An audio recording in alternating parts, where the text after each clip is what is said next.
नमस्कार, business plus HD टेलिभिजनको news bulletin business टुडेमा स्वागत छ। म प्रमिला खतिवडा। सुरुमा हेडलाइन्स।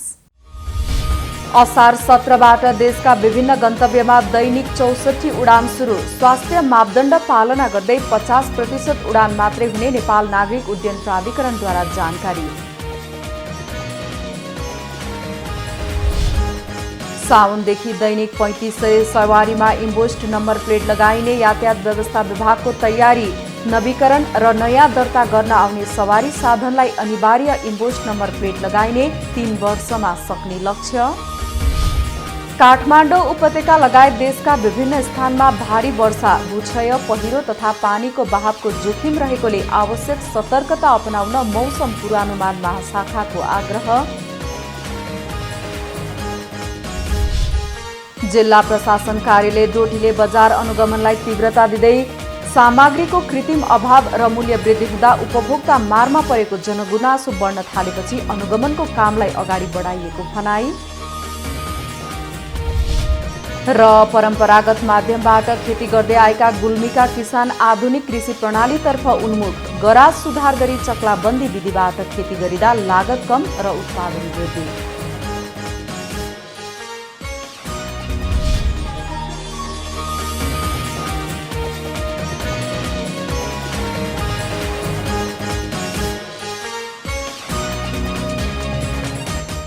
बिजनेस टुडेको सुरुमा बिहीबारबाट देशका विभिन्न गन्तव्यमा दैनिक 64 उडान सुरु भएको सम्बन्धी समाचार। बिहीबारबाट आन्तरिक उडान सुरु भएको छ। कोरोना संक्रमण नियन्त्रण गर्न सरकारले गत वैशाख 20 गतेदेखि बन्द गरेको आन्तरिक उडान बिहीबारदेखि सुचारू गरेको हो। उडान सुरु गरेसँगै बिहीबारबाट देशका विभिन्न गन्तव्यमा दैनिक 64 उडान हुने नेपाल नागरिक उड्डयन प्राधिकरणले जनाएको छ। तर उडान नियमित गरिए पनि पूर्ण रूपमा भने हवाई उडान सञ्चालन नहुने अर्थात् हाललाई साबिकको तुलनामा 50% उडान मात्रै हुनेछन्। जस अनुसार बुद्ध एयरले दैनिक 31 उडानको अनुमति पाएको छ भने यति एयरलाइन्सले 15 वटा उडानको अनुमति पाएको छ।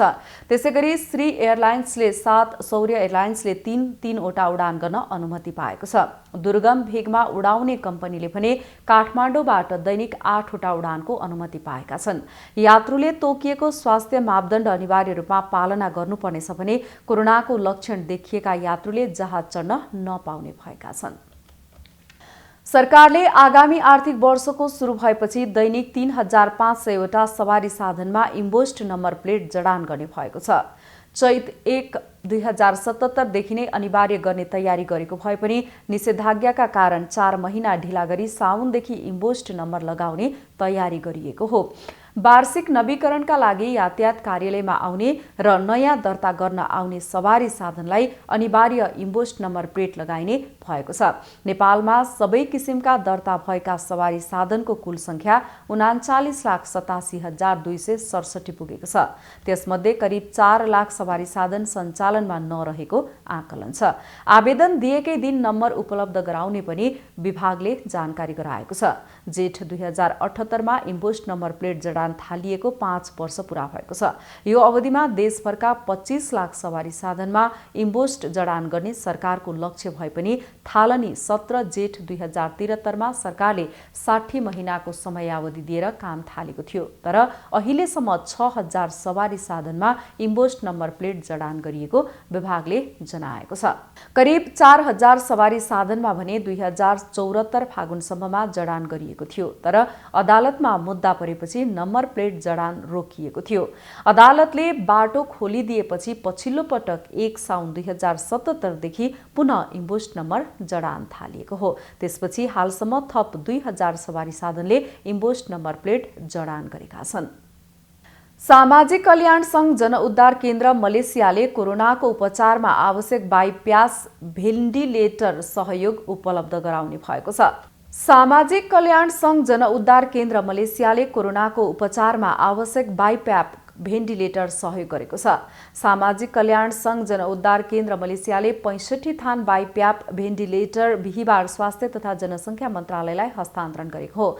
जनउद्धार केन्द्रको सद्भावना दूत तथा हास्य कलाकार मनोज गजुरेलले स्वास्थ्य तथा जनसङ्ख्या मन्त्रालयका प्रमुख विशेषज्ञ डाक्टर रोशन पोखरेललाई बाइप्याप हस्तान्तरण गर्नुभएको हो। हामीले मात्रै एउटा कुरा भन्न के छ भने अब स्वास्थ्य सामग्रीहरू या कुनै पनि सेवाहरू बाहिरबाट उठाइन्छन्, पठाइन्छन्, सङ्कलन गरिन्छन्, तर पीडितसम्म, लक्षित वर्गसम्म पुग्छ पुग्दैन, कसले गरिरहेछ कसले गरिरहेको छैन त्यो टुङ्गो हुँदैन। यसमा थुप्रै विवाद छन्। त्यसले गर्दा हामीले के सोच्यौँ, जनउद्धार केन्द्रका साथीहरूलाई एउटा सल्लाहकार पनि भएको नाताले हामीले के भन्यौँ भने अब अहिलेसम्म आधिकारिक हिसाबले राम्रो गरे धन्यवाद दिने र नराम्रो गरे चाहिँ आलोचना पनि गर्न सकिने भनेको अभिभावक भनेको राज्य हो। राज्य भनेको अब अहिलेका लागि स्वास्थ्य मन्त्रालय हो। त्यही दिउँ र तपाईँहरूको सपना, त्यहाँका श्रमिकहरूले उठाएको चिज सम्बन्धित ठाउँमा उहाँहरूको इच्छा बमोजिम होइन, त्यो ठाउँमा आधिकारिक हिसाबले र प्रमाणित हिसाबले दुरुपयोग नभइकन त्यहाँ पुग्न सक्छ भन्ने हिसाबले हामीले राज्यलाई विश्वास गरेका हौँ। स्वास्थ्य तथा जनसङ्ख्या मन्त्रालयका प्रमुख विशेषज्ञ डाक्टर रोशन पोखरेलले उपलब्ध बाइप्याप भेन्टिलेटर आवश्यक ठाउँहरूमा तुरुन्त पठाइने जानकारी गराउनु भएको छ। जनउद्धार केन्द्र मलेसियाका साथीहरू सबैलाई धन्यवाद। यो बाइप्याप मेसिन भनेर चाहिँ अहिले हामीले जिल्ला अस्पतालसम्ममा पनि प्रयोग गर्न सक्छौँ। यो चाहिँ एमबिबिएस भएकै डाक्टरले पनि यो एउटा सेमी भेन्टिलेटर जस्तै हो। भेन्टिलेटर भनेपछि पाइप हालेर भित्र लग्ने हो भने यो नन इन्भेजिभ भन्छौँ यसलाई। त्यो पाइप नहालिकन हाई फ्लो अक्सिजन चाहिँदाखेरि, धेरै अक्सिजन चाहिने बिरामीहरूलाई चाहिँ यो हामीले मुखमा बन्द गरिदिएर अक्सिजन दिने एउटा मेसिन हो। यसको यो बाइप्यापमा चाहिँ अक्सिजन खपत पनि कम हुने हुनाले यो आवश्यकता चाहिँ एकदमै छ। तर कहिलेकाहीँ प्रब्लम के हुँदैन, सबै ठाउँमा तपाईँहरूले सोचे जस्तै प्राथमिक स्वास्थ्य केन्द्रहरूमा अथवा हेल्थ पोस्टमा चाहिँ साथीहरूले यो चलाउन सक्नुहुन्न कि भन्ने हामीलाई डर हो। तसर्थ राज्यले चाहिँ अहिले एक दर प्रणालीबाट के गरेको छ भने सामान राज्यले राख्ने, त्यहाँबाट आवश्यकता अनुसार त्यही आधारमा डिस्ट्रिब्युट गर्ने हो। र यसमा हामीले तपाईँहरूले भनेको सम्बन्धित ठाउँहरूमा त डेफिनेटली पठाउँछौँ नै। बाइप्यापमा अक्सिजन खपत पनि कम हुने उल्लेख गर्दै उहाँले यसको आवश्यकता रहेको बताउनुभयो। बिजनेस टुडेमा पालो भएको छ ब्रेकको।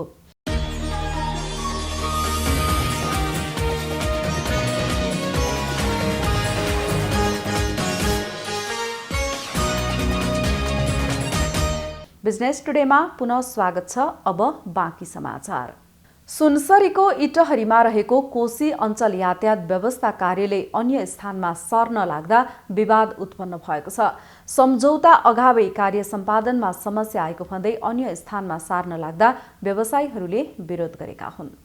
बेला बेला विवादमा आउने सुनसरीको इटहरीमा रहेको कोशी अञ्चल यातायात व्यवस्था कार्यालय पुनः विवाद सृजना भएको छ। कार्य सम्पादनमा समस्या आएको भन्दै सवारी चालक अनुमति पत्रको कार्यालयमा सार्न लाग्दा विवाद सृजना भएको हो।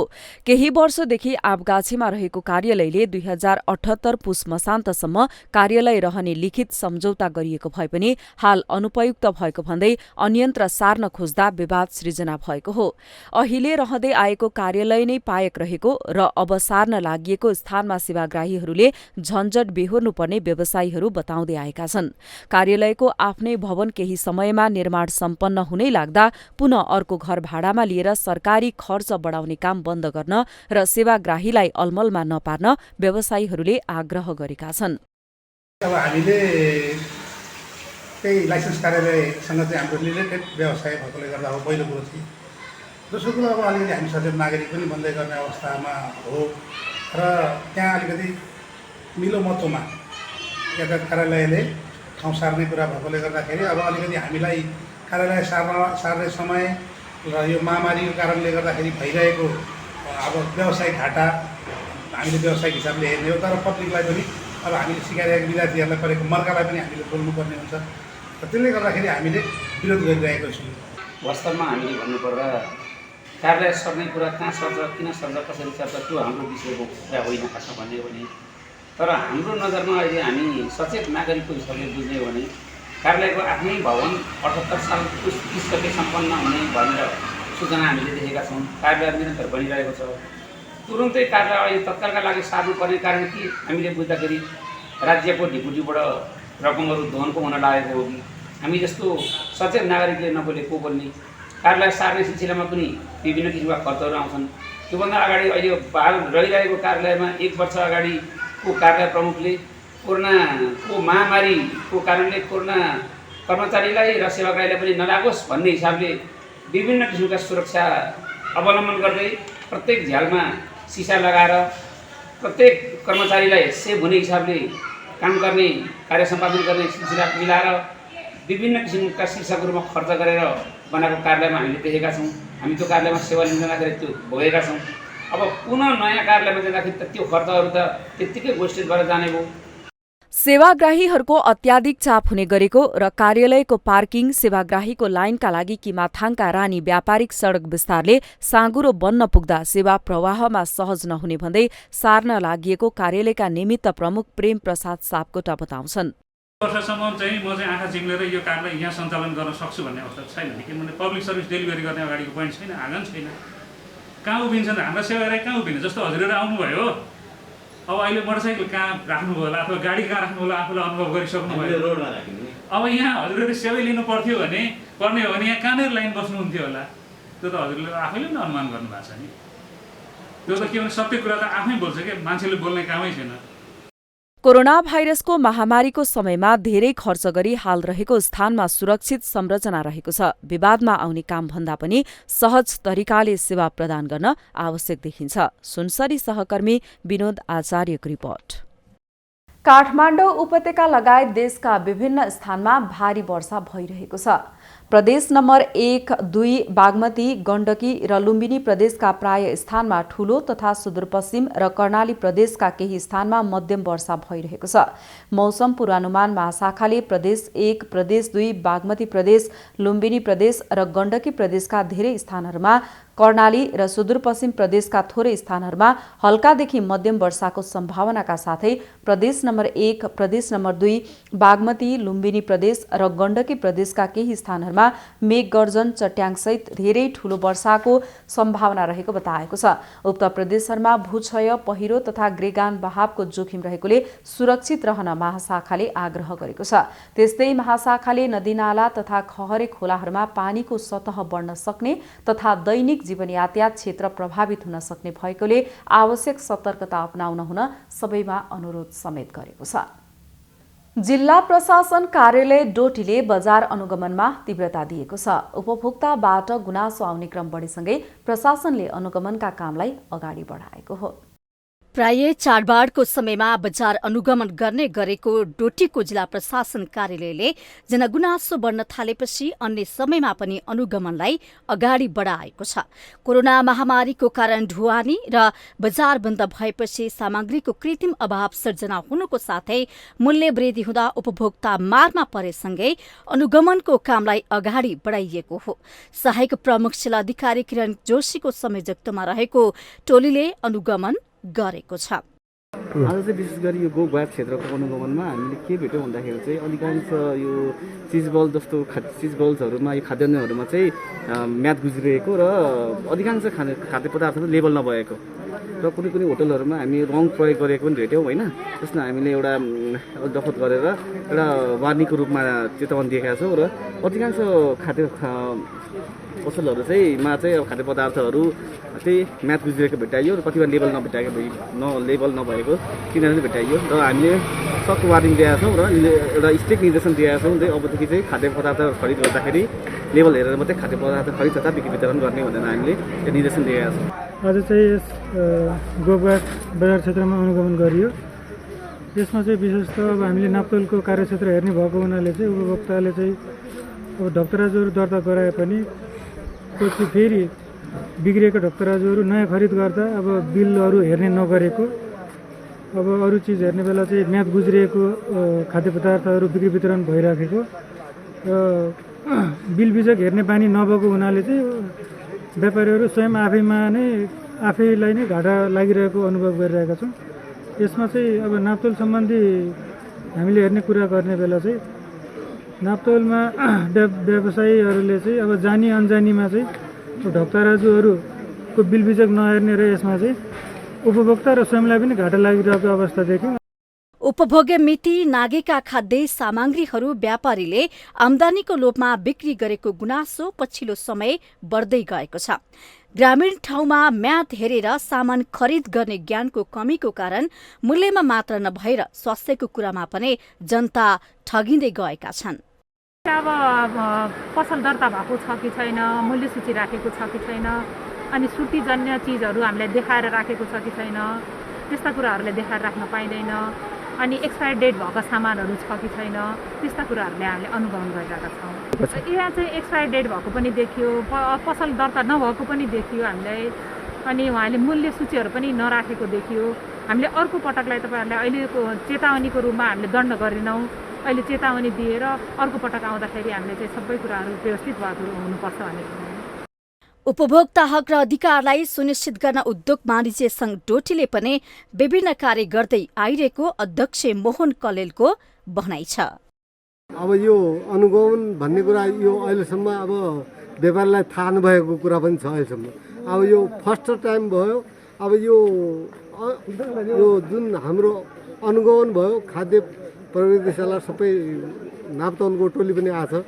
अब सरसामान त्यो नापतौलका के अरे कागजपत्र अनि खाद्यान्नका जो अलि व्यापारीलाई थाहा नभएको कुरा पनि छ। जस्तै ड्यामेज गएको माल एक कुनामा राखेर ड्यामेज भनेर एउटा कट्टामा एउटा पोकामा हालेर राखिदिएको भए पनि अनि त्यो सामान कम्पनीले फिर्ता लाग्न सक्छ, अनि त्यसले घाटा पनि खान सक्दैन। अहिलेसम्म यो फर्स्ट टाइममा भयो भनौँ अनुगमन, उहाँलाई थाहा नभयो।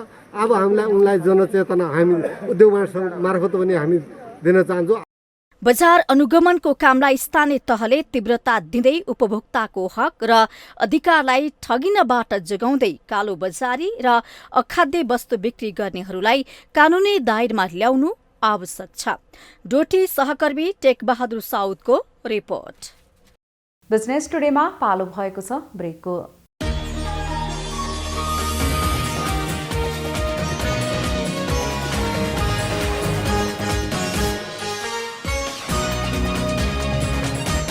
बिजनेस टुडेमा पुनः स्वागत छ। अब बाँकी समाचार। पछिल्लो समय गुल्मीमा आधुनिक प्रविधि मार्फत गरा सुधार गरी चक्लाबन्दी विधिबाट खेती गर्न थालिएको छ। प्रधानमन्त्री कृषि आधुनिकीकरण परियोजना कार्यान्वयन इकाइ गुल्मीको साझेदारीमा ग्रामीण क्षेत्रका किसानहरूले चक्लाबन्दी विधिबाट खेती गर्न थालेका हुन्। परम्परागत माध्यमबाट खेती गर्दै आएका गुल्मीका किसान आधुनिक कृषि प्रणालीतर्फ उन्मुख भएका छन्। गरा सुधारको माध्यमबाट चक्लाबन्दी विधि अपनाएर जिल्लाका विभिन्न स्थानका किसानहरूले सरकारसँग साझेदारी गर्दै आधुनिक ढंगले कृषि गर्न थालेका हुन्। कम लागतमा बढी उत्पादन हुने हुँदा सामूहिक एवं सहकारी समूह बनाएर चक्लाबन्दी विधिबाट खेती गर्नेतर्फ किसानहरू उत्साहित भएको बताउँछन्। 12 जना किसानले 112 रोपनी जग्गा सामूहिक रूपमा यो वर्षदेखि चक्लाबन्दी विधिबाट खेती लगाउन सुरु गरेका हुन्। पहिला जुन परम्परागत रूपले खेती गर्दै आइरहेथ्यो, गोरुहरू चाहिने देखि ल्याएर श्रमिक गोरु बढी लाग्ने र त्यसपछि चक्लाबन्दी अथवा गरा सुधारपछि यान्त्रिकरण अथवा यन्त्र प्रविधिहरूको प्रयोग गर्दै जाँदा यो कार्य छिटो सम्पन्न हुने, बालीहरू लगाउन छिटो हुने र उत्पादन वृद्धि हुने, जसले गर्दा हामीले बिउ मलहरू सबैहरू पनि त्यसअनुसार अनुपात मिलाएर यन्त्रको प्रयोग गरेर लगाउन सक्ने र वृद्धि गर्न सक्यो भने आय आर्जन अथवा व्यवसायमूलक हामीलाई पैसा चाँडै भुक्तानी दिनु पर्यो।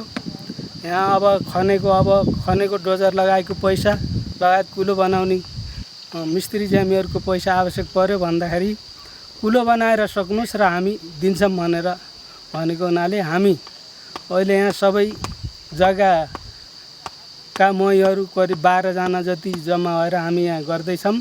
गरा सुधारको लागि बढीमा 10 लाखसम्म अनुदान, सिँचाइको लागि कुलो निर्माण तथा मल बिउको लागि पनि सरकारले 50% अनुदान दिने भएको छ। स्थानीय तहले पनि किसानसँग साझेदारी गर्दै आएका छन्।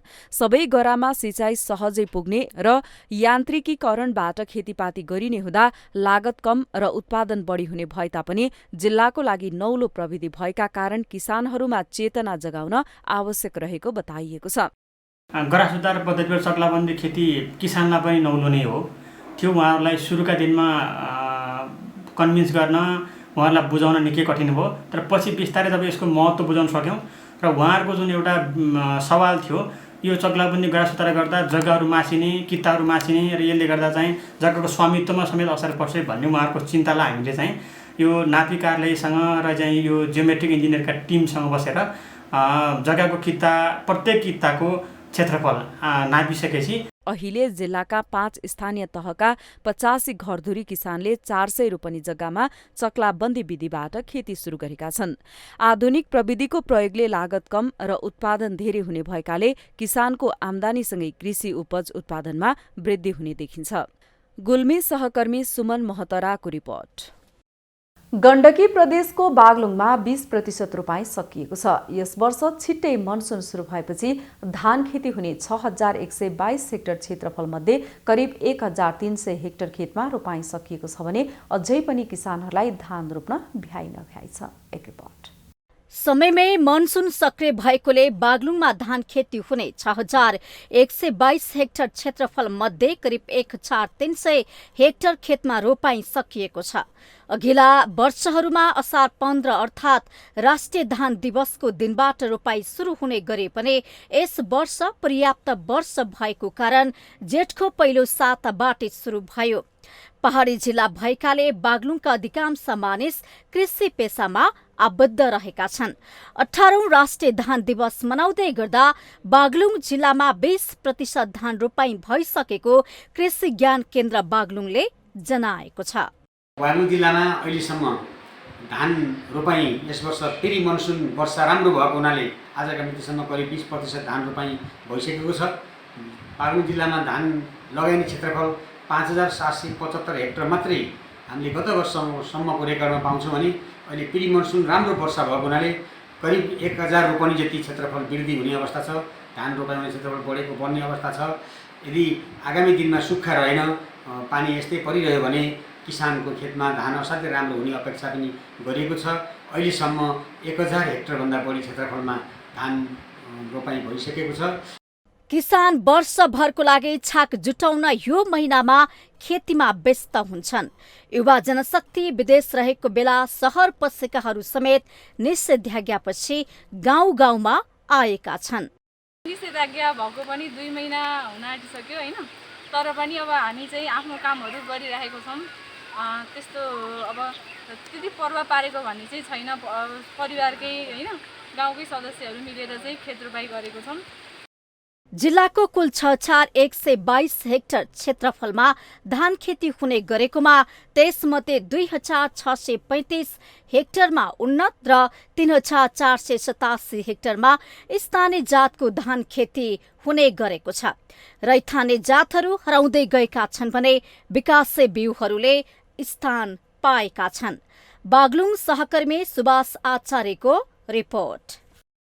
साताको अन्तिम कारोबार दिन नेप्से परिसूचक बढेर बन्द भएको छ। कारोबारमा आएका 13 उपसमूह मध्ये 12 उपसमूहको परिसूचक बढिसके नेप्से पनि बढ्न पुगेको हो। नेप्से परिसूचक 19.12 अङ्कले बढेर 2843 बिन्दुमा पुगेको छ।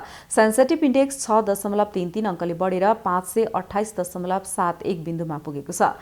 बिहीबार 224 कम्पनीको 70198 पटकको कारोबारमा 6 अर्ब 70 करोड 77 लाख रुपैयाँ बराबरको 3 करोड 28 लाख 38 हजार किता शेयर खरिद बिक्री भएको छ। बिहीबार होटल तथा पर्यटन उपसमूहको परिसूचक सर्वाधिक 3.94% ले बढेको छ। त्यसैगरी विकास बैंकको 3.63%, वित्तको 2.94%, अन्यको 1.73% र लगानीको 1.15% बढेको छ। बाँकी 7 उपसमूहको वृद्धिदर भने 1% भन्दा कम रहेको छ। कारोबारमा आएको निर्जीवन बीमा उपसमूहको परिसूचक यस दिन 0.04% ले घटेको छ। कारोबार रकमका आधारमा यस दिन नेको इन्सुरेन्स शीर्ष स्थानमा रहेको छ। सो इन्सुरेन्सको 30 करोड 44 लाख भन्दा बढीको शेयर खरिद बिक्री भएको छ। बुलेटिनको अन्त्यमा अहिलेसम्मका हेडलाइन्स। असार 17बाट देशका विभिन्न गन्तव्यमा दैनिक 64 उडान सुरु। स्वास्थ्य मापदण्ड पालना गर्दै 50% उडान मात्रै हुने नेपाल नागरिक उड्डयन प्राधिकरणद्वारा जानकारी। साउनदेखि दैनिक 3500 सवारीमा इम्बोस्ड नम्बर प्लेट लगाइने यातायात व्यवस्था विभागको तयारी। नवीकरण र नयाँ दर्ता गर्न आउने सवारी साधनलाई अनिवार्य इम्बोस्ड नम्बर प्लेट लगाइने 3 वर्षमा सक्ने लक्ष्य। काठमाडौँ उपत्यका लगायत देशका विभिन्न स्थानमा भारी वर्षा, भूक्षय, पहिरो तथा पानीको बहावको जोखिम रहेकोले आवश्यक सतर्कता अपनाउन मौसम पूर्वानुमान महाशाखाको आग्रह। जिल्ला प्रशासन कार्यालय डोटीले बजार अनुगमनलाई तीव्रता दिँदै सामग्रीको कृत्रिम अभाव र मूल्य वृद्धि हुँदा उपभोक्ता मारमा परेको जनगुनासो बढ्न थालेपछि अनुगमनको कामलाई अगाडि बढाइएको भनाई। र परम्परागत माध्यमबाट खेती गर्दै आएका गुल्मीका किसान आधुनिक कृषि प्रणालीतर्फ उन्मुख। गराज सुधार गरी चक्लाबन्दी विधिबाट खेती गरिँदा लागत कम र उत्पादन वृद्धि।